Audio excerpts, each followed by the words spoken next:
Welcome to ESVN, the Emma Sports Vigilant Network show. My name is Emma Vigilant. And you know what to do, folks. Rate us 5 stars on whatever podcast platform you are listening to. Subscribe, youtube.com/ESVN show, and put on push notifications so you know when we're going live, including when we're going live a little bit late today. Sorry about that, folks. I am dealing with a canine situation. I do not have a dog. My mom got one around 2 or 3 weeks ago. She's 13 months old, still a puppy. She's causing some problems for me, and that is why we were late, because this daycare just rejected her because she is not well-trained enough, and I don't know what I'm going to do about the situation tomorrow, Tuesday and Wednesday, when I'm supposed to be taking care of this dog. So if I'm a little distracted today, if we go a little bit short, it's because I'm like absolutely out of my mind about this. But anyway, hi Bradley, how you doing? Someone needs a hotel for dogs. That's a good reference. If anyone remembers that. Who's movie. in that one? Emma Roberts. Oh, I thought. Okay, We Bought a Zoo is Matt Damon. Matt Damon, right? yeah. Hotel for Dogs is Emma Roberts and Jake T. Austin from Wizards of Waverly Place. Oh, okay. And, so this is a kids movie. And Don Cheadle and Lisa Kudrow. Whoa. They don't make them like this anymore. They really don't. I mean, you want to talk about Kyla Pratt and Kevin Dillon, Johnny Drama's in this movie. This is a crazy okay. They still make talking dog movies. That's the one mid-level budget movie that's survive. True. I think one's coming out very soon. I don't doubt it. There is a real damn robust constituency of people who like talking dog Strays movies. Is an edgy talking dog movie from the creative team of R-rated comedies like Ted and Sausage Party. Is that the one that came out a few months ago? I think it either... Let's see. Strays? Because I heard a review of this movie from my soon-to-be in-laws who said that it was terrible, so...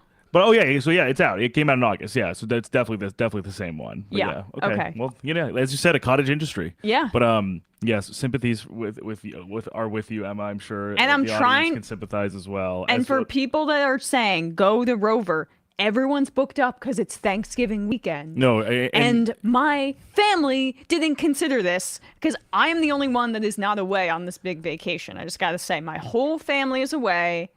I didn't want to take the time off. I wanted to stay local and not go on vacation. So I'm taking care of this new dog. And I literally, I'm out of options if this new daycare doesn't take her tomorrow, if we find a new daycare. Yeah. I'm like, I don't even know what to say. It's insane. As someone who has 2 dogs in the city, especially around holiday weekends, if you don't have long-term planning for this, it's very difficult. I very much sympathize. And I'm like, I didn't know. Is my family not aware that I have a full-time job? Or like, am I just out there beck and call anytime? I mean, yeah. Open question. Open question. Do they, okay, anyway, whatever. I mean, so if I don't show up to work tomorrow, just understand that's the reality of the situation. But speaking of 4-legged creatures, let's talk about the Lions really quickly, because the Lions are 8-2. Our assessment of the Lions maybe falling off because of the hype that they had going into the season was inaccurate, certainly. So I will eat that crow on that. I thought that maybe Jared Goff would have a regression. I still think that the Lions defense needs some work, and it's a little bit too reliant on someone like Aiden Hutchinson to get home as he did, and was instrumental in breaking up or messing that play up, I should say, at the end of the game, which resulted in the safety. Pretty pitiful effort, by the way, by Darnell Wright, the rookie tackle. Who kicked the ball. Yeah, but he also didn't chose not to really chase after it. I guess at that point, though, it's like you want it to get kicked out of the back of the end zone because then it's a safety as opposed to a defensive touchdown. So I don't know, but it was a bit jarring to see Wright kind of just half-heartedly jog in that situation, but kind of speaks to the fact that the Bears, they are better, I would say, than their record. Like, their defense has been coming on in recent weeks, but You can't have a collapse like that. You can't. It's apparently unprecedented. It is the first time any team has lost in regulation, according to David Kaplan, with a +3 turnover margin and a 40-minute plus time of possession. The record before that collapse by the Bears yesterday was 48-0. Yeah, I think on one hand you can almost sort of qualify certain things where it's like, oh, like the Lions won, but they probably should have beaten the Bears already based on talent disparity. Things like that to sort of blunt the impact of this win, which, like, fair enough, but at the same time, when you mention those statistics as well as the deficit they came back from, like, it doesn't really matter how good your team is. It's very good a team is. If you're up by that much, it is legitimately very difficult to come back from that deficit and win the game ultimately. And when you do like these so-called right things like that, as the Bears did, like having the +3 to turnover differential and things like that, having that large of a deficit going into the end, the second half of the game, like that's where I think you really see bad teams show why they are having such difficulty succeeding, because it's literally a team losing in spite of successful metrics. Yeah, like in spite of in spite of a successful performance, they are still losing. Yeah, it really is demoralizing, I should say, and I think that speaks a little bit to the coaching staff. Although who knows? I mean, I think if they end up drafting Caleb Williams, even if they win some more games, I don't think the Panthers are winning many more games. And the question the Panthers is, are 1-9 now. Do you want this coaching staff to be the team that shepherds in the Caleb Williams and or Drake May era? I'm seeing a lot of like scuttlebutt about how, maybe they won't cut and run with Fields. They were considering it last year. They really were. But I don't think they were in love with either CJ Stroud or Bryce Young. Stroud, that didn't age particularly well, but there were a lot of teams that felt that way at the time. So I'm not even knocking their process there, the Bears, because it's good to pick up that extra first-round pick. As we're seeing, the Carolina Panthers are pretty pathetic. So they can have their cake and eat it too, potentially, keeping their own pick and then maybe having the first pick overall in the draft. But this is what's crazy too, just to piggyback off that for a sec. Daniel Greenberg, who's at Shy Sport Updates on Twitter, also is just aggregating something from Ian Rappaport that the Bears would have to, this was from yesterday morning, the Bears would have to be, quote, blown away by a quarterback during the 2024 draft evaluation process in order to move on from Justin Fields. To which I say, like, what are we waiting for?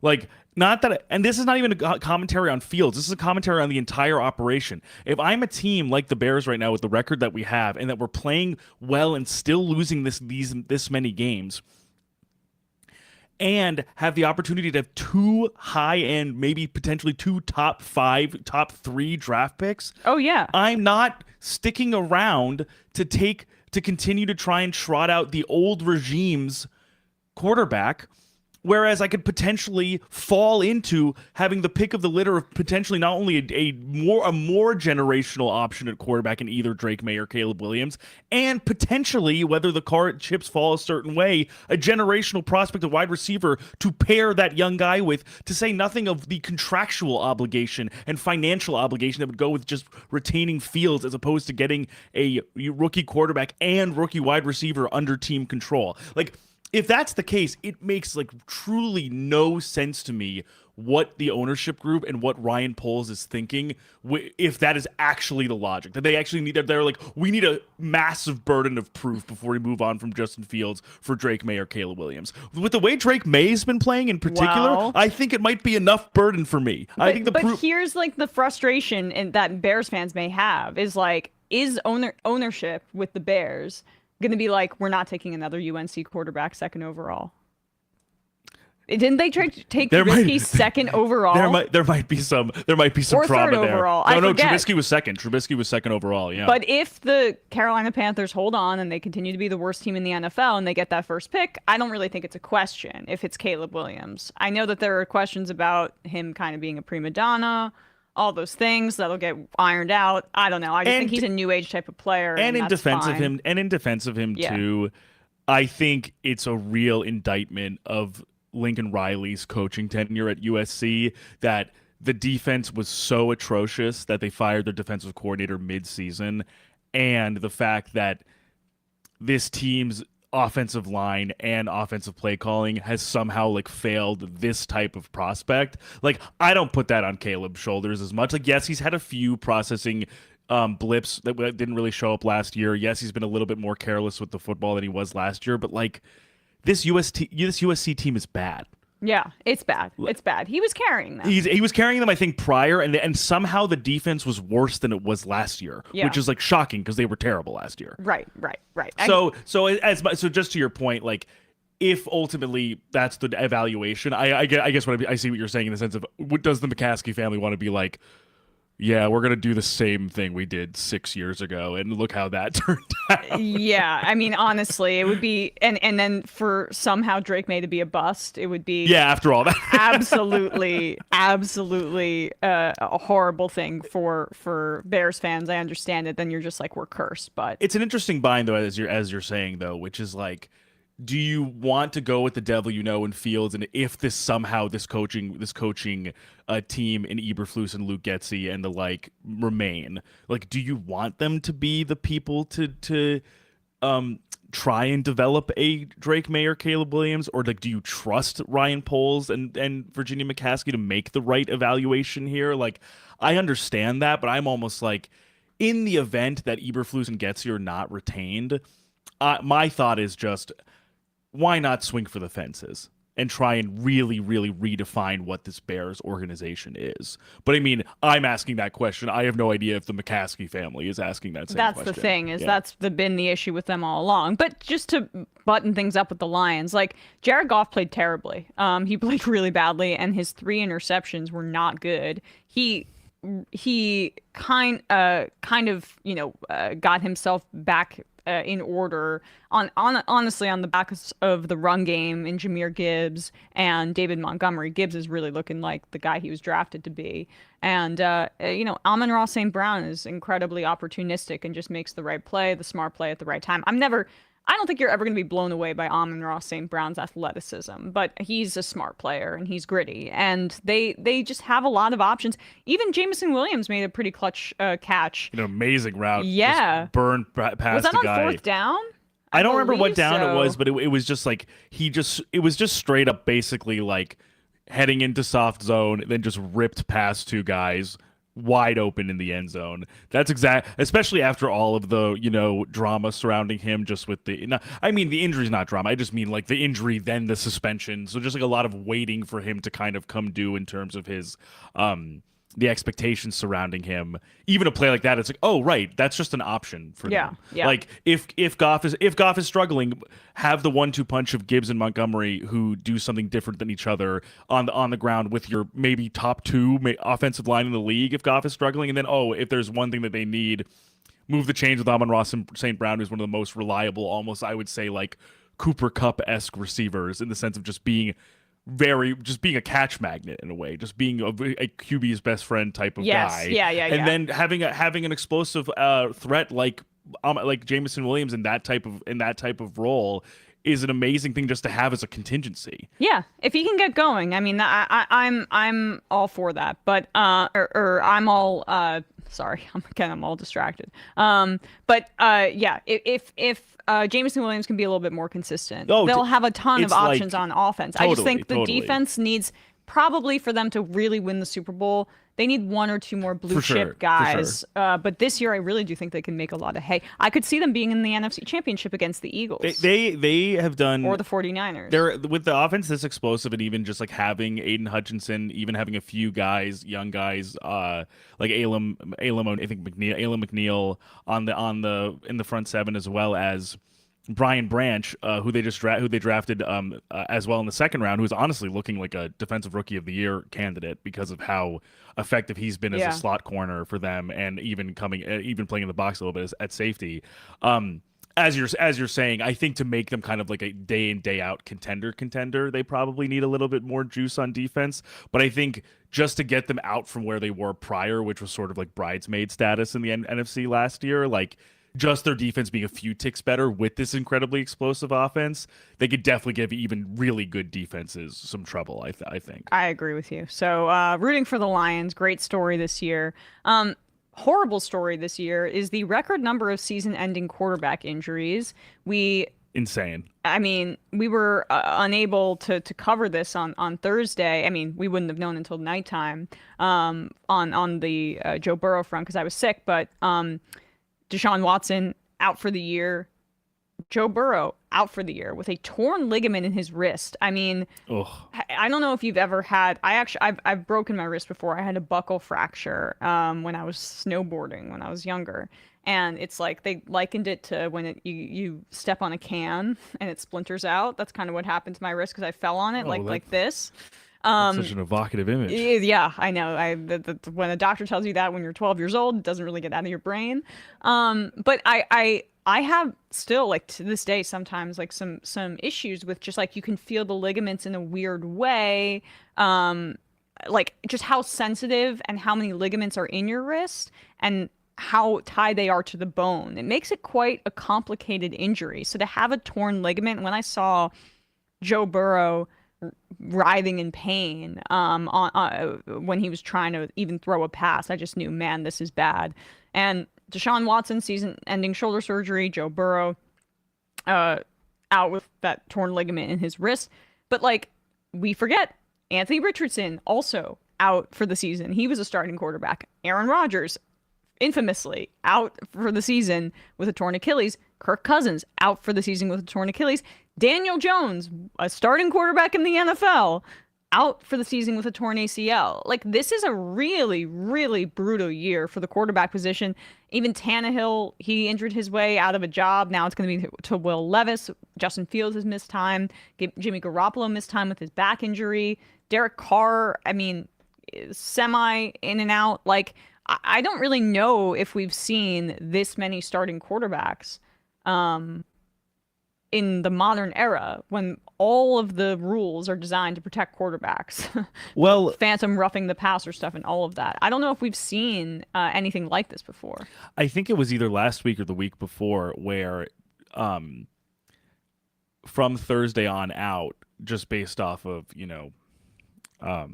injury reports and stuff, that at the start of Thursday's games, it was either week 10 or week 9, there was a record 10 rookies starting. Yeah. For a week of NFL action.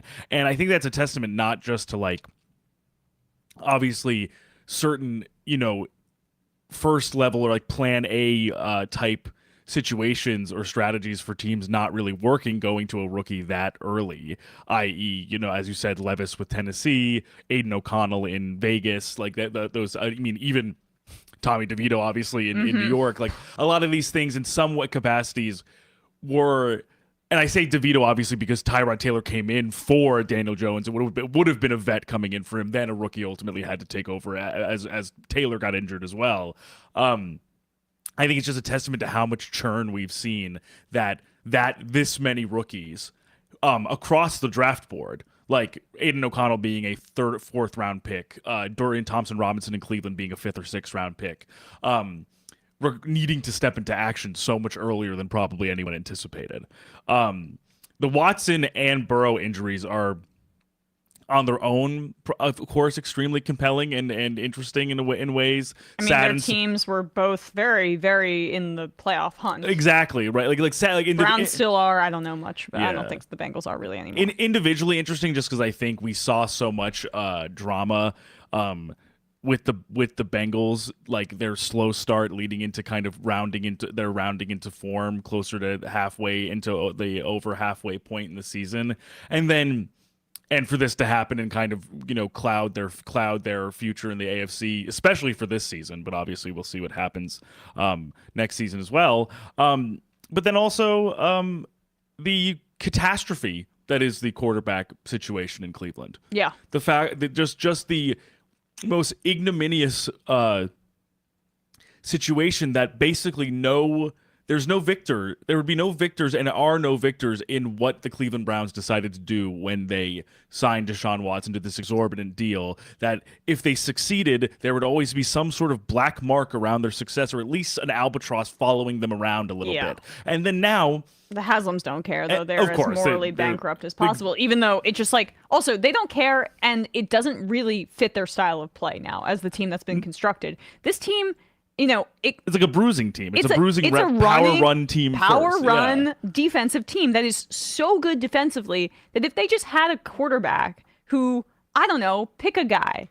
If they had Derek Carr. I've made this joke before. They had a game manager. I've made this joke before, but I literally was like, they could win the Super Bowl. I made this joke. I think I made this joke with you a few weeks ago. I can't remember, but I was just like, wow, you know who the Browns could really use right now? Jacoby Brissett, the guy who literally had them last year before Watson came in as a 10th, 11th, 12th best offense by DVOA prior to Watson returning, and then Watson returned and they promptly nosedived down those rankings. And look, I actually liked what I saw of DTR in the preseason. Now, again, it's Me too. He had a great game against the Jets, honestly. I think from his size, he's going to be limited. But he is smart, and he has like good touch on the football. So as long as they're not in weather, and as long as they're not playing a defense like the Steelers, I think that they can have success. Yeah, to give them good field position, things like that, kind of keep them. They don't have to be on the field in super adverse circumstances, most likely. But it just, all that is to say is like the Bengals' future obviously is in the near term is just super fraught, because we were thinking potentially even before the swoon they had in the beginning of the season, these guys were Super Bowl contenders. Yeah. And then especially when they rounded into form, we were like, they are definitely Super Bowl contenders. And now that's completely lost for the most part, because as we were saying so many times earlier when they were struggling, we know how significant the Burrow presence is for this team to function. Oh my gosh, he's like a coach on the field. He's the heart and soul of the team. He's almost, other than I would say probably Allen or Mahomes, but like he's definitely, I would say, the biggest like fulcrum to the success of his team. Yeah. And so for him to be gone, it kind of just dissipates anything I would really think they could do without him. I can't see Jake Browning being a real option to get them anywhere other than, middling success the rest of the year. And then with the Browns, it's just like the success would not have been that sweet to begin with, and now because of this injury, it's a massive waste and a massive embarrassment. Yeah, right, exactly. That they are going to have to live with for years, given how much guaranteed money is on this contract. They could ship him away and still be spending almost $260 million on him until 2028 or something like that. Yeah, it's 2 lost seasons for a team that was ready to win now, and they don't even have a first-round pick this year. Like, we talk about how bad the Russell Wilson trade was. Like, this was... The Broncos have their first-round pick this year. Yeah, the Broncos are back on track, and they can rebuild. And also, the Russell Wilson extension was not fully guaranteed. Right. Like, I mean, that's the other thing. And we say what you want about Russell... A game manager. We'll get to Russell Wilson later. Russell Wilson on the on the Browns, I should say. They would. Yeah, give him like 4 passes. Yes, I mean he doesn't do much on the Broncos, and that team is not as talented on defense as it could be. Honestly, the Browns could be, and I heard Chris Sims say this actually, and it just brought it to my mind. Like if the Browns quarterbacks was Russell Wilson. Mm-hmm. They could be a recreation of the Peyton Manning Broncos team that won the Super Bowl. Where, exactly. Like that defense 100%. is so dominant. You just need somebody to do enough. And Deshaun Watson didn't play well this year. I mean, the only game that I thought he played well was the one we just watched last week. Of the game before he had surgery, and he went 14 for 14. Right. And even then, it's like he did look good, but it wasn't elite quarterback play. No. A lot of it was out of structure, and when you're on that kind of team, it's just bizarre team building to get a guy who's kind of hair on fire and also has all of these problems and hasn't played football in such a long period of time, when all you need, if you have a good understanding of your team, is stability at that position. And he's the most unstable person around. Floyd the Barber says if Cleveland kept Baker Mayfield, they'd be better off. They curse themselves the moment they agreed to the Watson trade. I agree. Because Baker, even in Tampa, they're not blowing the doors off anybody, but he's like capable enough to like, as you said, like literally just facilitate an offense. He'll make a few dumb plays, but he'll also make some great throws. Yeah, like real, and he's like confident enough to make them. Yeah, like, he wants to do that. And they said they wanted an adult in the room, and that's why they got rid of Baker Mayfield. Okay. I mean, he's got to be doing some victory laps, and I kind of almost see him as a bit of a sympathetic figure these years recently because of, I don't know if you follow that story at all. With his parents, right? Yeah, his parents, or he invested some money with his father and brother and their firm, and it's all gone now. Man, I always think about Jack Johnson in the NHL, who was a kind of, borderline. I think he ended up actually winning the cup with Colorado, but his parents lost all of it. He entrusted managing his money to his parents, and they lost it all of it. Yeah, so just brief aside, just because, as you said, it's a little bit of an underreported story. This is from August in Yahoo Sports. Yeah. Mayfield and his wife, Emily, petitioned an Austin, Texas court Tuesday to begin depositions for a lawsuit against 6 companies, 2 of which, Camwood Capital Management Group, LLC, and Camwood Ventures, LP, were founded by Mayfield's father. Mayfield and his wife want those companies to turn over financial reports from 2018 to 2023 so they can figure out what happened to the roughly $12 million they invested in those companies. Man. The Mayfields don't know if their money has been properly and competently invested, has been stolen or otherwise misappropriated, or something in between, according to the petition. So for that reason alone, I'm rooting for Baker Mayfield to get a fairly decent second well, it would be a second contract because he got like this threadbare 1-year deal with the Bucks to prove himself, but a second, big multi-year contract outside of his rookie deal. That is just atrocious. He's gotten a raw deal, even if sometimes he rubs me the wrong way. Let's move on then. Briefly, we lauded the Browns defense. One of the worst defenses in the entire league is the Los Angeles Chargers. Do we have this clip that we should play? This guy got hired after coaching Aaron Donald. And that's really all that is to be said about the Brendan Staley defense, which is one of the worst in the NFL by every metric. Guess what? It has the second highest payroll in the league on defense. In the league. And this Packers offense has been putrid. And yet, on 3rd and 20, at their own 15-yard line, they were down by 4 points. It was less than 4 minutes remaining. Jordan Love passed the football, and it was pass interference on Asante Samuel Jr., grabbing Deontayvon Wicks, okay? So we're not talking like Tyreek Hill. Asante Samuel, undisciplined, just Asante Samuel Jr., I should say, making a horrible play. And that is not the only time that Chargers players have made these kinds of plays this season. It is the 6th time in the 2023 year, and it's not even Thanksgiving yet, that the Chargers have allowed a conversion on 3rd and 15 or longer, and 3 of those 6 came on DB penalties, whether it be holding, grabbing, pass interference. The Chargers have allowed a 50% conversion rate on 3rd and 15 or longer this year. 50%. Just think about that for a second. 3rd and 15, if you're a competent defense, you're able to stop that. You know the quarterback's probably going to go to a check down. You play prevent defense, but you have guys that know that they can come after the guy that's, in the flat or whatever, and make sure that you can limit that kind of gain. A 15% conversion rate on 3rd and 15 or longer is absolutely insane. No other team is allowed more than 3 such conversions, and no other team is above a 50% or a 30% rate. So I'm going to reiterate. Every team is 30% or lower on 3rd and 15 or longer. The Chargers are 50%. Now, with that in mind, here is Brendan Staley, who did shave that beard, but he can't get rid of that brain, which is not good enough to be an NFL head coach. We'll play a bit of this. You can see him getting progressively more and more frustrated as the line of questioning happens from the media in LA. need to focus is on our execution. We had plenty of opportunities today and just didn't capitalize on enough of them to finish the game. And this is a tough one. We got to put it behind us. And we've got AFC games in front of us. And, we got to put our focus to Baltimore. You've talked a lot about execution in recent weeks as the reason why the defense isn't performing. Why are you guys not executing? Why is that part so inconsistent for you guys defensively? Yeah, we just we haven't found that rhythm consistently in the secondary. That's right now. I thought we did a really good job against the run in this game.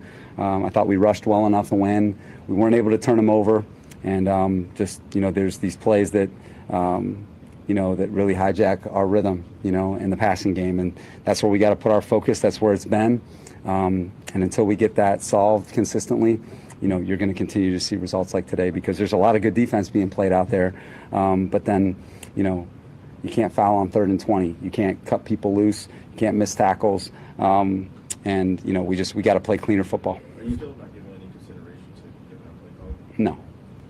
The penalties on 3rd and extra long is the 4th one you guys have had this year, the 6th one you've given up, the 3rd and 15 plus this year overall. What is happening in those situations where you guys can't get off the field? Just got to play with good fundamentals. They're going to throw a pass that's going deep, so we're connected in coverage, and you have to play with good fundamentals and not grab the guy. And it's as simple as that. We know that the routes are going deep. You need to be connected with them, which is what we were, and you can't reach and grab. But if the same thing keeps happening in those situations, the logical takeaway is that some messaging is not getting home, because obviously you're talking to the players every week. Every week we're talking about fundamentals. Every week we show them the officiating videos. Every week we're talking about it. And so all we can continue to do is emphasize it. And I know that our coaching staff's doing that. I know that the message is getting across. We're not getting the execution on the field. I guess, Brendan, I'm wondering, this defense has struggled all year, and dating back to when you got there, and you still haven't made any kind of significant changes. Do you keep saying the same things, doing the same things? Do you still, I guess, why? I have full confidence, like I've told you, and like I've told you from the beginning, I have full confidence in our way of playing. Full confidence in myself as the play caller, in the way that we teach, and the way that we scheme. Full confidence in that. We got to bring this group together and do it consistently, okay? And that's where it's at. So you can stop asking that question, okay? I'm going to be calling the defenses, okay? So we're clear. So you don't have to ask that again. Not for long, buddy, because you're going to be fired soon. The Chargers really should just rip off the Band-Aid and do it soon, so they can get a head start on some of these other hires, like maybe Ben Johnson. Maybe they want to make a run at Jim Harbaugh. I would never do that, given the situation he's in right now, and I don't like cheaters. But that is the disposition of a guy who definitely feels secure in his employment. Honestly, we've been doing this for way too long with this dude, and honestly, this is why the Chargers, are arguably the most frustrating organization in the NFL. It's because they do have talent. I think it's actually a little overstated. But putting that, especially the receivers, Keenan Allen is reliable, but that's basically all they've got. And I'm not really a big fan of Mike Williams' skill set. I think that it's an outdated perspective on what a receiver needs in the NFL. Speed is what really matters in this current day and age. But putting all of that aside, just with Herbert alone, they should be way more competitive here. And with the AFC kind of opening up a bit, they're not going to beat the Chiefs in the division, but a wild card spot is totally in play with the Bengals and the Browns losing their quarterback this week. If the Ravens take that division and the Browns start to fall off, I still think the Browns will make the playoffs, but the Bengals being out of the mix, it opens up something in the AFC and in the wild card. But it would also help if the guy the team who this guy coaches could literally beat the Las Vegas Raiders or the Green Bay Packers without snatching defeat from the jaws of victory. Yeah, this guy is now in a long line of tradition of Chargers head coaches who either seemingly build upon the mind-numbing, baffling game management that other Chargers coaches have deployed, and also make somehow their players worse. Herbert, this is one of Justin Herbert's. He has looked more discombobulated this year than I've ever seen him look since the last 3 or 4 Although seasons. he played pretty well against that very strong Packers defense, which is starting to get better again. He is still, in my opinion. I'm never gonna Herbert is one of my guys. I'm never gonna give up on him. But yeah, he has been trudging through the mud of shit offensive coordinator after shit head coach after shit game plan and scheme, while still somehow modestly succeeding in spite of all of that without having any top-end, high-ceiling talent. He threw a perfect pass to Quentin Johnson in the red zone, and if it's a day that ends in Y, that guy is dropping the football in high-leverage situations. It was probably because of the sun, but Keenan Allen right in the chest dropped the pass. Right. It's just like he is literally having to rely on people that make mistakes all the time with a defense that, despite having guys who I think are genuinely good football players, Khalil Mack is in the top 5 of sacks recorded this season, despite that's mostly inflated from a 7-sack game.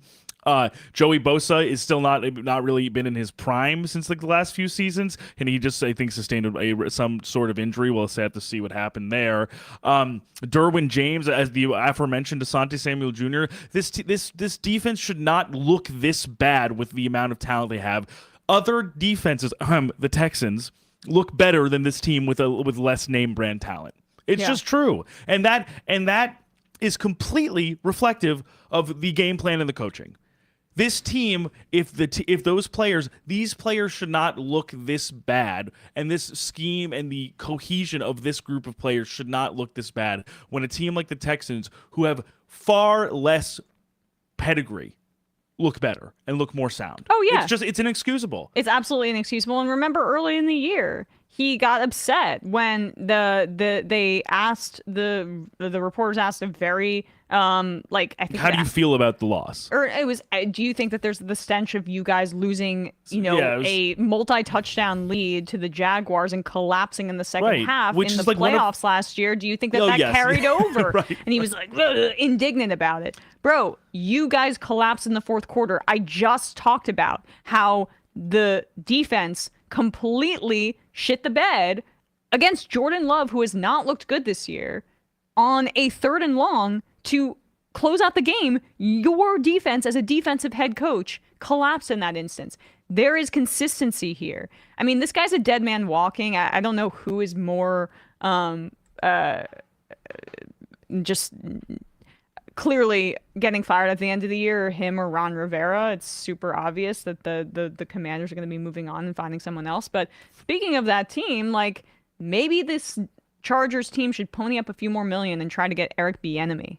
Now, I know that sometimes people don't like to, teams don't like to hire coordinators from the division because they already know a little bit of their stuff. But Bieniemy's the kind of guy that a team like the Chargers could really use. And he's disciplined. Say what you want about Bieniemy, he'll get this team in order. And honestly, to his credit, I mean, I know given the personnel they are still, and given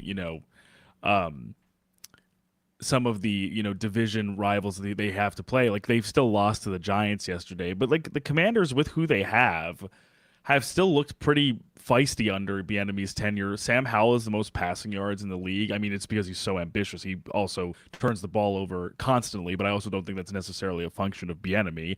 And this offensive line, while still being one of the lower tier units in the league, has gotten some pretty good play out of Charles Leno on the left side. So I just think there are ways, and Terry McLaurin and Jahan Dotson are looking good. I just think there still are ways for not against Tay Banks. Not against Tay Banks, no. Did you see him bragging about it on social media? I was very upset that the Giants won that game because I want them to be in the tank conversation, but my heart warmed a little bit when I saw my guy, Tay Banks, who's probably my favorite Giants first-round pick since Odell.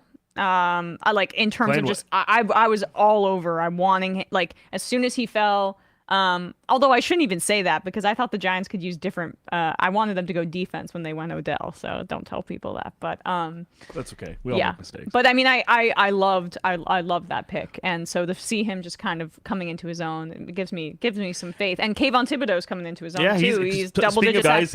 Someone I was also wrong about. Speaking of guys in the sack leader conversation, he's up there too. Yeah, Whew, he's one of 5 guys that have double digit sacks this year, 10.5. So and obviously Sexy Dexy's still playing really well.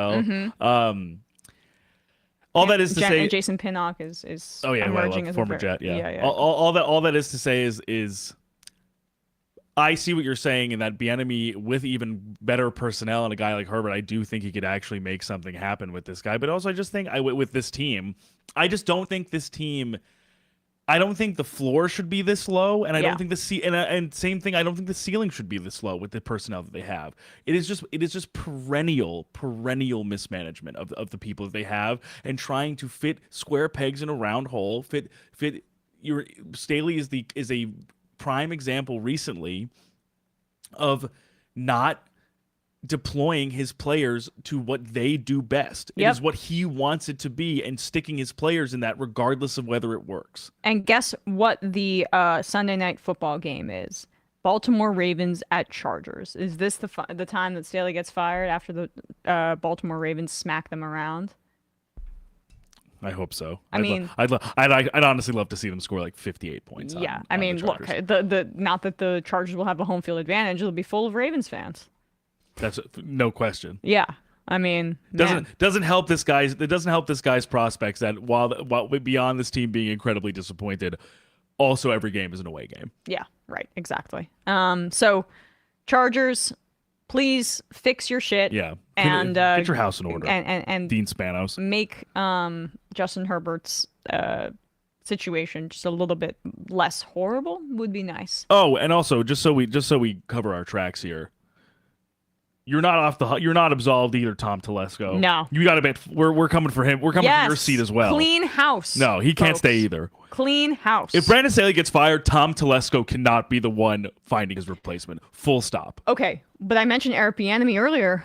What if we thought about this? Have we thought about Eric Bieniemy being reunited with Ryan Poles in Chicago, Kansas City reunion? Because Ryan Poles was an assistant GM in Kansas City. Eric Bieniemy, head coach. Caleb Williams, first overall. He's clearly models himself after Mahomes. And I'm just cooking here. But similar thing also, I would imagine, like that with a team that so significantly needs a culture reset as well. I think that could be helpful. For those two teams in particular, I'd like at least one of them to get Ben Johnson. Yes, well. yeah. Other than that, just because like I just would the love. The Bills could be looking for Ben Johnson. That's true. That is true. Yeah. Yeah. Anyway, I mean, he's obviously going to be at the front of the line for many. So I think, and I don't even see Bieniemy as a consolation prize in any way. Actually, I'm hoping this is finally the year that he gets some actual, me too, looks for head coaching positions. You know who won't be getting a look for a head coaching position is Ken Dorsey, fired by the Buffalo Bills in a move that felt very desperate. And now the Bills did smack around the Jets. Bradley, news is that it's officially time for Zach Wilson to be benched. Did you see reports that he's going to be QB3 on the depth chart? I did see that. Yeah.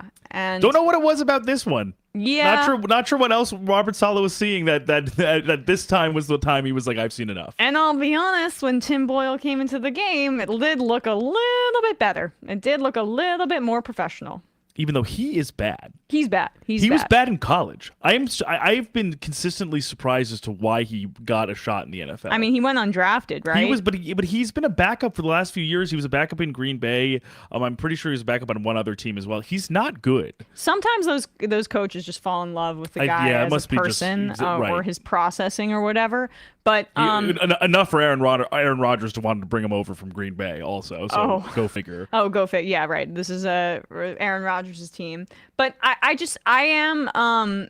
am fascinated by the developments in Buffalo because it really does feel like that was a scapegoat situation. And I agree. I think the offense has been terrible, and they should have fired Ken Dorsey. It's just not been the same since Brian Daboll left.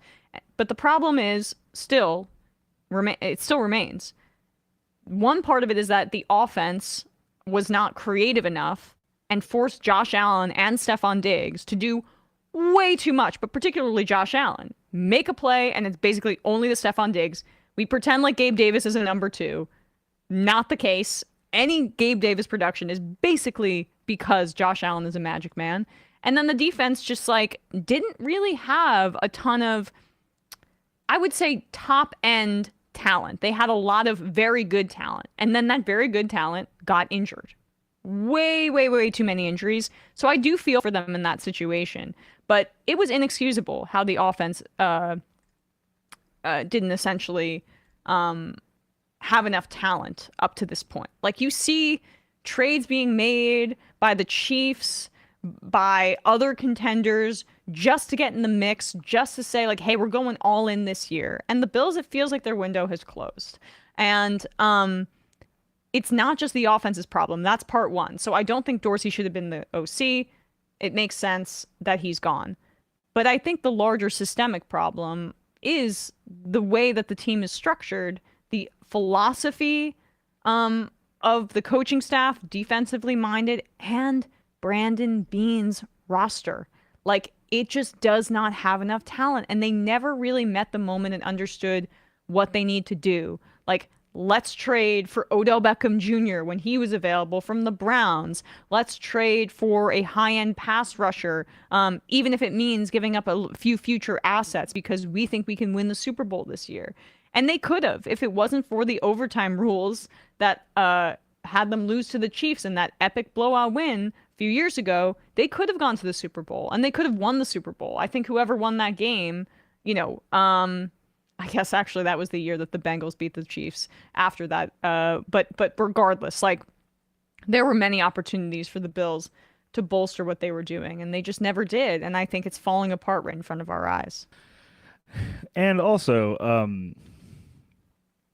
with all that being said, in terms of the idea of scapegoating Dorsey, which, don't get me wrong, it's not as if we've had some criticisms of Dorsey in the sense of like how much resource allocation has been put towards in the scheme. I mean, how much has been put on Josh Allen's plate relative to anything else, kind of the lack of diversification of some of the scheme and some of the game script to kind of unburden the inability to sort of unburden Josh Allen and not make him such the focal point that basically anything outside of him doesn't really operate.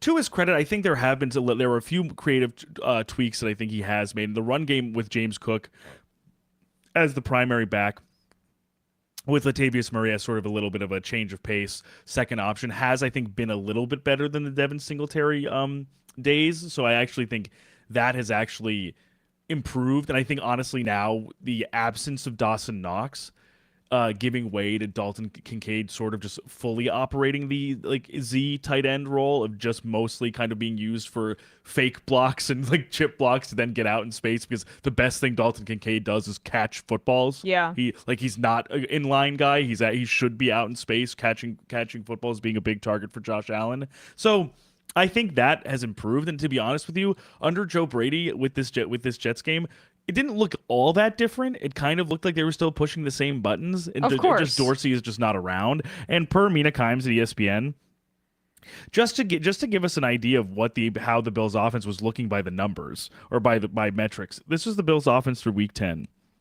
Third in DVOA, first in success rate, third in EPA per play, fourth in QBR, third in yards per play, second and third down conversion percentage, and third in red zone efficiency. So, like, to me, it's like, if I see that, I'm not really faulting the offensive coordinator for any hiccups. I see that those numbers, but those numbers look different than than the way, say, like the Dolphins' efficiency looks, where you can see that all of that is being schemed open for Tua, for example.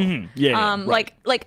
That efficiency is Josh Allen being elite. Totally, no question. Yeah. I guess I just think, to me, if I thought the entirety was unsound, I would think some of those metrics were much worse, because even Allen's talent is not winning out with what's being schemed up for him. Yeah. Like, it's not fully on Ken Dorsey that the options below Stephon Diggs in terms of like the depth chart of pass catchers is much more limited than has been advertised. Yes, yes. And the fantasy crowd just overinflates this stuff because they get a lot of targets. Or, even then, it's fallen apart this year. But it is overvalued, and there's less, like, I think, structural analysis of the team, and that bothers me. But I think as you're saying too, like, putting this all on Dorsey or thinking that he is responsible betrays a lack of wanting to sort of point the finger at some of Sean McDermott's like extremely conservative game planning in game. As well as a lot of churn and bad injury luck on the defense, combined with some of the personnel on offense just not living up to what we expected it to.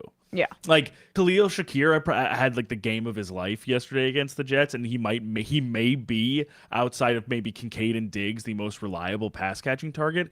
Shakir's a 5th-round, second-year player. Like it's a lot. It's still a lot to put on that guy. Yep, it is. And then outside of that, it's Dawson Knox when he returns from injury, Deontay Hardy, who's a gadget guy, punt return, kind of wildcat jet sweep guy. Like it's just not there. And Gabe Davis, who is never, outside of the legendary 4-touchdown game in the playoffs, has never shown himself to be a consistent game in and game out threat. Like I mean, he hasn't been. He's a big-bodied guy. He just doesn't have the speed to be a real number 2 in the NFL, and that's been clear to everybody. So seeing all that put together, it's just hard for me to be like, you know what?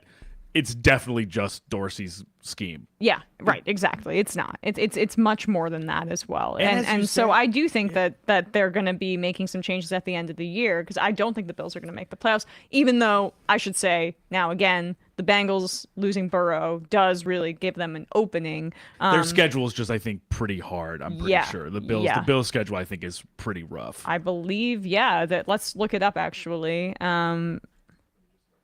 The Buffalo Bills, they play the Eagles have the Chiefs and the Bills back to back. So Eagles, Chiefs, Cowboys, Chargers, Patriots, Dolphins. Yeah. And so like obviously Chargers and Patriots are easier, but like none of the other ones are particularly great matchups. No. I mean, going up against the Cowboys defense and the Dolphins offense, like still. And the Patriots give the Buffalo Bills fits on occasions. True. I mean, the Patriots just know how to play them, and they beat them earlier this year, just a few weeks ago, late October. So very, very interesting times ahead on the future of the Buffalo Bills.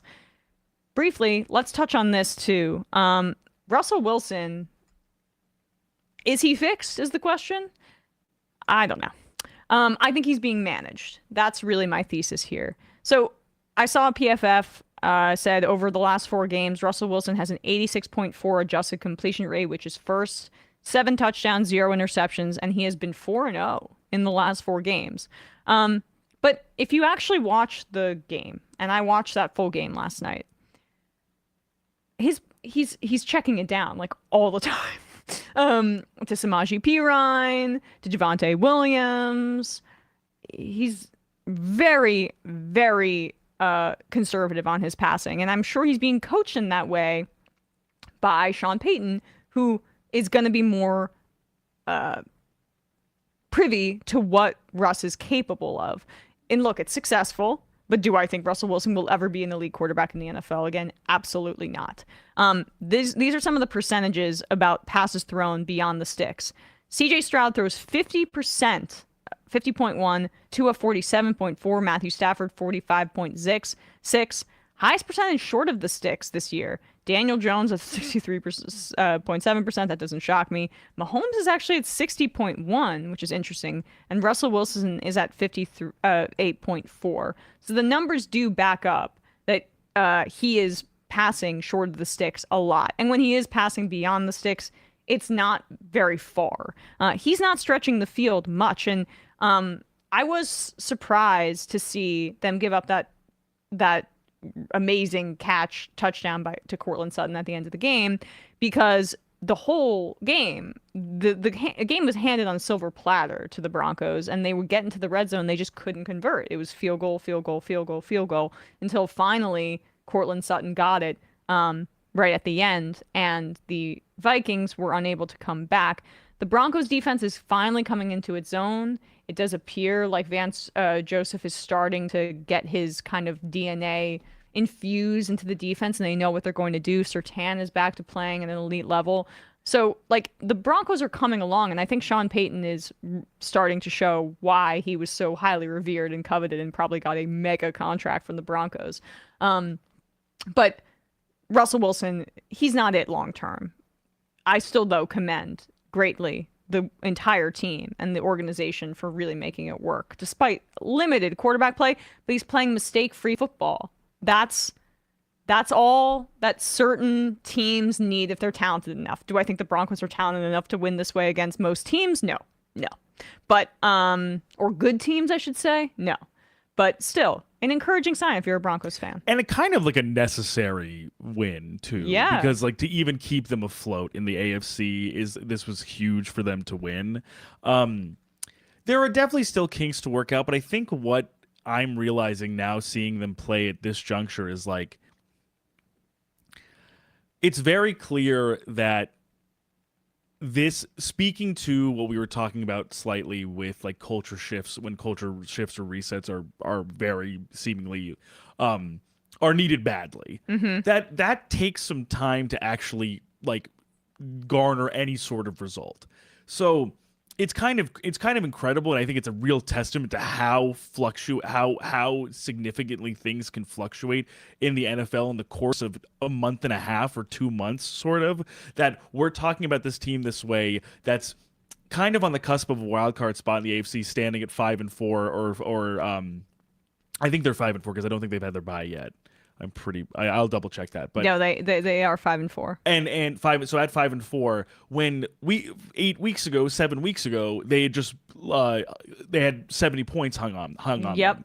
But don't get me wrong, they certainly still have some quirks to work out, in the sense that the lack of turnovers has been a huge boon for Russ. And the thing is, when Russ can do what they're asking him to do, which is basically, if he can keep the ball in front of him, and even if rushers get home, and he can sort of pass it off to a bunch of guys that they have who can make a lot out of yards after the catch opportunities. Javonte Williams, Jaleel McLaughlin can both do that. Even Judy in some capacities can do that. Or if he can just kind of throw it in the general vicinity of Courtland Sutton, who, when healthy, has really shown himself to be one of like the more threatening receivers at like a high catch point. Like, that was a phenomenal catch. Oh yeah, that he good got for Sutton. He had that bad injury after like it took him a while to come back. To get back to this point. Is awesome to see. He physically is like, he's so gifted. He's the example of a tall guy that's also fast. Right, like, that's which the is perfect NFL which receiver. we don't see in certain teams that we were just bagging on for 20 minutes. Gabe Davis, Mike Williams.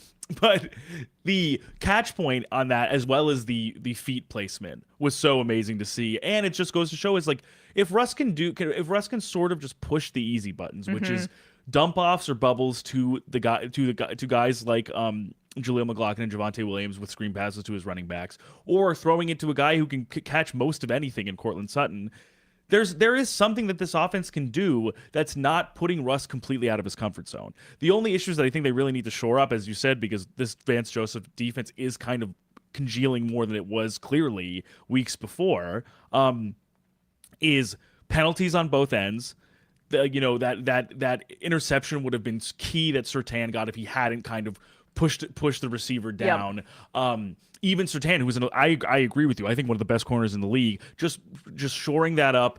Similar kind of like not etiquette. I mean, similar stuff, almost like just like around the margins. Like Alex Singleton, the broadcast crew had this stat, the linebacker that they have, highest missed tackles in the league. He's the most missed tackles in the league. Like, if they can just kind of shore up some of those fundamentals, and even same thing, Ben Powers, Mike McGlinchey, these guys on the offensive line, very susceptible to committing stupid penalties. Like, if they can truly clean up that stuff, the rest is kind of there. The nucleus makes sense to me now that I'm seeing it the way that it is. If they can literally clean that stuff up, I think they're a harder matchup than they ever seemed in week 5 relative to week 11. Yeah, I hear you on that. And I think also winning cures all and gets these players to buy in a little bit more, not feel like they're the team that got hung up with 70 points on them. So if they're able to manage things and install the right culture, I do think that the Broncos' future is bright now that you're kind of seeing what Sean Payton can do.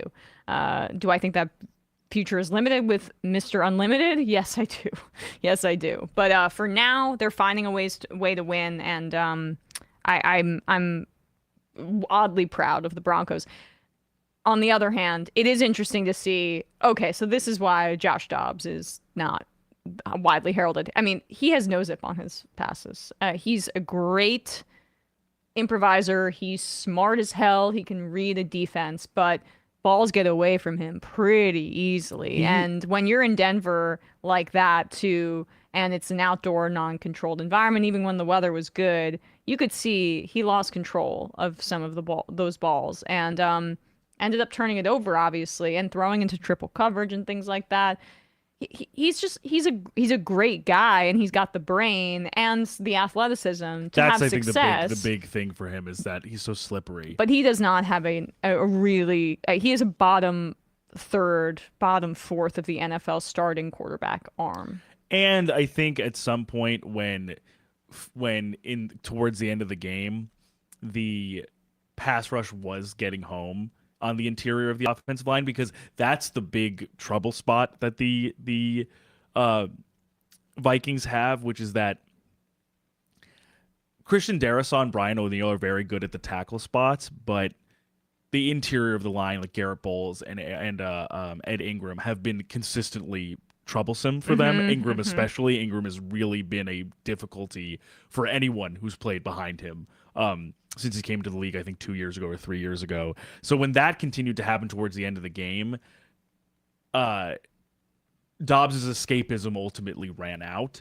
And that's when he started making poor decisions. Yeah, like yeah. he was able to do a few Houdini acts where basically he was just like going in and out of different edge rushers and stuff. He is really, really creative with his feet. Oh, he's for fun. Sure. Yeah, I But- mean, I had Dobbs anytime rushing touchdown, and that was Ding, pretty ding, good. ding. But so like seeing that stuff, I think, is why you're encouraged, at least as a stopgap with Kirk out. But I think, as you say, we see where the rubber can meet the road, where it's just you're not getting that, you're not going to get that high level like quarterbacking, like the smart every time with him. Yeah, no. I mean, he knows how to process all of that kind of stuff, but he can't make magic in the with his arm. He can maybe with his legs, but if teams can limit that, then Exactly right. It's going to be more on Kevin O'Connell, who's done such an awesome job this year to scheme up some plays for him. Yeah, and amazing work even without Justin Jefferson. Like, yeah, crazy. I mean, and Justin Jefferson's supposed to come back this week or next, but hamstrings are always tricky, so I don't want him to rush back in any way. I mean, just some quick notes before we go. We mentioned the Browns game. Oh God, Kenny Pickett looks horrible.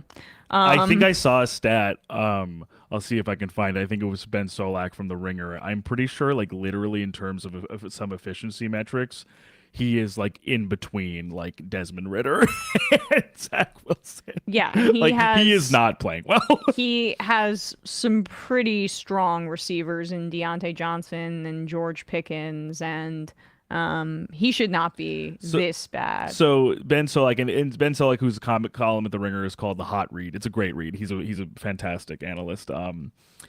Kenny Pickett's relative stats, he posted a table like EPA per dropback, success rate, things like that. He says, let's talk Pickett's company. The only passers worse than Pickett by adjusted net yards per attempt are Zach Wilson and Bryce Young. By expected points added per dropback, he's sandwiched between Matt Ryan and Desmond Ridder. By success rate, it's Mac Jones and Russell Wilson. Yeah, that's like he is I think going to have to be, if the Steelers are really serious about taking a leap next year or year after, like I think they have to try something else. Yeah, they do. I'm not really a believer anymore, and I know Matt Canada's terrible, but Kenny Pickett, it's just like the run game is looking good though. Like that's the thing that's also kind of baffling me as well. Jaylen Warren is popping. legit. Like yeah. he was basically teeing off on this Browns defense like 1-on-8 basically yesterday. So I think like I think with Pickett, I think this team looks a lot different in a similar way. Not obviously, Jets are. I'm not even comparing him to this situation with the Jets situation. I'm just saying, like, you have Deontay Johnson, George Pickens, Jaylen Warren. Like, I think this team looks significantly better with like a moderate upgrade. Yeah, I agree. Baker Mayfield might have a bidding war for his services next year. I think a few teams would just be like, we aren't really in the position to draft someone high, so like, why don't we just get someone who's like Pretty moderately competent. better than our our bad starters. The 49ers beat up on the Buccaneers. Speaking of Baker Mayfield, Brock Purdy threw 3 touchdown passes. Perfect passer rating. Perfect passer rating. He's been able to get into a good groove. Look, again, you know my feelings about Purdy. I think he has like the stuff. I think he is in the bottom half of the NFL in terms of his arm talent, but he just needs to make some good plays, be smart, process the defense right. And if the 49ers can stay healthy, man, are they exciting. Trent Williams back, Debo back. Yeah. So there's, I mean, Ayuk is like a revelation to me. Oh, He's yeah. Just, He's going to get paid. Speaking of, I mean, I don't think the 49ers are going to be able to pay him.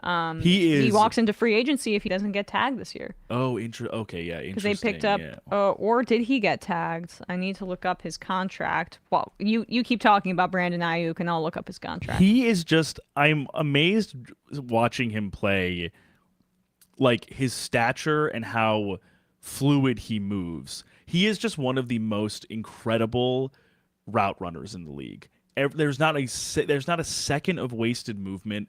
He is so clever, and he has basically like, it's as if he has Velcro on his gloves. Yeah, like, he is such a reliable pass catcher with all of those talents. Like, it's sometimes amazing to watch these Niners with Purdy, because it's like it's almost like Purdy is at like a buffet. He's like, do I want to make this the Ayuk game or the Kittle game? Maybe I'll do a little bit of both. Oh, maybe I'll do a little a scramble, and then Trent Williams can destroy whoever's in front of him so I can have a little bit more room. Or I'll just go to Debo Samuel, who can like come out of the backfield or run a crazy route burning 2 guys because he's so fast and strong. It's just like, if I'm Purdy, I'm feeling good about being picked last overall. Yeah. I always forget that he was right at the end of the first round, and that's why he has that 5th-year option. Oh, okay, got it. Yeah, so he was 25th overall in the 2020 draft. Yes, I always for some reason think he was a high 2nd-round pick, but that's not the case. He's only 25. I feel like I've been watching him for 10 years. You know why? That's crazy. I think it's because Debo Samuel was a high 2nd-round pick. Yes, so I don't believe Debo. I don't believe Debo was 1st round. I think you're right there. Yeah. So I mean, he's been playing really well. I think that the 49ers, because they're more of a run-first team, they may try to like draft a guy and trade Ayuk in the offseason to a team that can extend him. But we shall see. Purdy played well. He's efficient. You know, the 49ers don't pass as much as other teams, so it takes a lot off of his plate, and he does a lot with that. Oh, also just to I know we've made this point before, but I just gushed about all of the amazing skill players, and I just literally didn't even mention who might be the offensive player of the year, which is Christian McCaffrey. Oh yeah. I just forgot about the guy who's like literally maybe the best running back in the league. He's on a Hall of Fame trajectory, and it's very hard to do as an NFL running back in this current day and age. He still gets the ball, and I'm just like, who is going to tackle this guy? I know. Ever. I know. He's amazing. And CJ Stroud continues to be amazing. He didn't have his cleanest game, but he still was able to make some game-changing throws. The Jacksonville Jaguars, Calvin Ridley finally kind of got off the schneid. He started to play a bit better. 2 touchdowns in the game, and and Trevor Lawrence. Maybe best Trevor Lawrence game this season, potentially. One of so them, far? and especially because he had some great plays with his legs, rushing into the end zone. You're happy about that, isn't Trevor Lawrence, quarterback, fantasy manager? I have it. He's funnily he's on my bench because I have Herbert as well. But I just love it because I felt I was getting bummed out that there was some kind of obstacles and falters with the Jags offense the last few weeks. Like I kind of just felt like there were certain things were stagnating, but I just think it was really nice to see that they really kind of started clicking this week, and then hopefully this can maintain, because I love seeing Lawrence succeed, because I think after the stink of his first season, it's just like I think I want more and more people to like really register how freaking good this guy is. Yeah, and I think it's also just I root for the franchise savior storyline. Oh, 100%. Yeah, 100%. And he's totally on track for that. He just looks like a Greek god out there. Yes, right. He's like a statue. The Seahawks, Geno Smith got banged up. They had to put Drew Lock in the game. It didn't look very good. Right. Kenneth Walker went out with an oblique injury. Yeah. The running game kind of stagnated at that point. Tough. Charbonnet's good, but is too much on his plate. Huge win for the Rams, though. Huge win. I mean, and the Credit to Seahawks those have guys. a problem in the red zone. They kept, once they got to the 30, just going backwards, and then Jason Myers was kicking massive, 50-plus yard field goals, and then he ended up missing in the end because it was just too much to ask. The Rams didn't look like the better team the entire game, but Matthew Stafford made some game-changing throws. Cooper Kupp went out with an injury, and the Rams ended up winning that game. And Cowboys beat up on the Panthers. There's really not much to say there. The Dolphins defeated another bad team. Even though Tua, I thought, looked pretty bad all day. He was missing wide open guys fairly regularly. Antonio Pierce and the Raiders did a good job of disrupting his rhythm, but it was not enough. The Raiders still made it a little bit more interesting, and I think that they're a bottom 5 roster in the NFL, but somehow they're just one game below 500 at this point. Think they're just literally starting to play more. Mm-hmm. Play harder, I think. I just think I literally just think they were enjoying their lives more. Yeah. And I mentioned the Giants earlier. Look, I'm a little bummed out about the fact that they won that game, but the Commanders essentially handed it to them. 5 turnovers. The defense played really well, and Saquon Barkley, credit to that guy.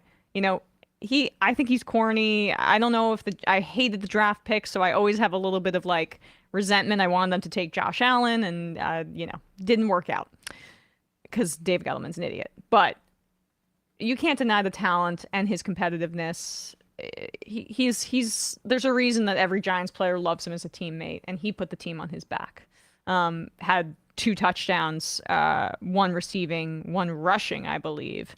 And Darius Slayton also had a touchdown, and he got injured during the game. And I thought that's when the Commanders were going to start to come back, but no.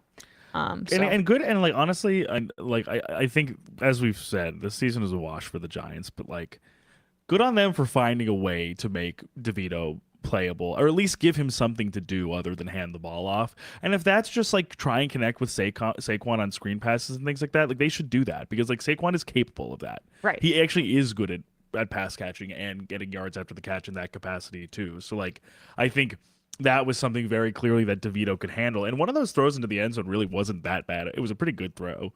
So I'm not saying anything about DeVito's long-term prospects. I just mean for the moment, it's okay to see them play well. Yeah. And he did this after he was Marron. Yeah, right, exactly. All right, guys, with that, I got to go figure out this dog situation. We are going to be out for Thanksgiving on Thursday. We'll post our picks in another post. Did I go 0-3? You went 1 and 2, I believe. If I am not mistaken. I'm fighting for my life. Let's see.